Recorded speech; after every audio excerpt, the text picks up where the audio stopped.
What do you think was the cause for the slow start in the first half? I think it was lack of energy. We got to come out with a better energy, better focus, understanding what's at stake here. Playing against a hungry team that is priding itself on defense this year. I think they're number 2 in defense overall this year. They play with pace. They get out and run. We didn't match their intensity. We didn't match their energy to start. Turn the ball over. We did a lot of stuff poorly tonight, and then we gave ourselves a chance. We came back. Then we had free throw box outs. Not communicating on switches. We did a lot of things. That are uncharacteristic of winning basketball. And I think that factored in. Obviously, 1-2 possession game down the stretch, but I think the game was lost on the little things. Not getting back in transition, turnovers, offensive rebounds, lack of energy to start the game, and you dig yourself in a hole in the road. It's hard to come back.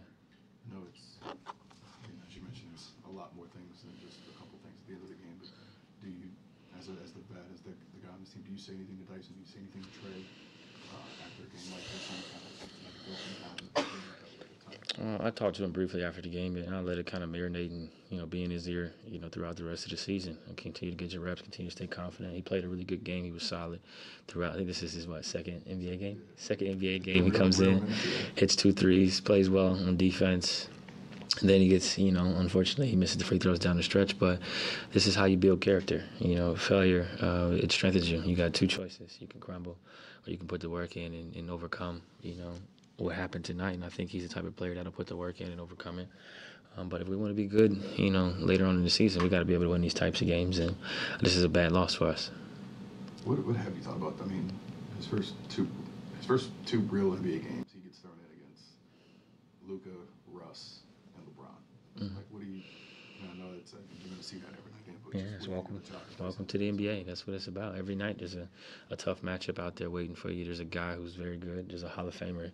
Generally, you look at every roster, there's basically one on every team, or maybe 2, depending on who you're playing against. So he's up for the challenge. He's a tough-minded kid. He's played well. He showed growth, and he showed a willingness to work on his craft, which is important. He's in the gym with Freddie V every day. He's getting his reps in. We shoot free throws after practice. We shoot free throws during practice. So his shot has come a long way, and we'll continue to develop. But the game didn't come down to those missed free throws. Granted, we would have liked to have won.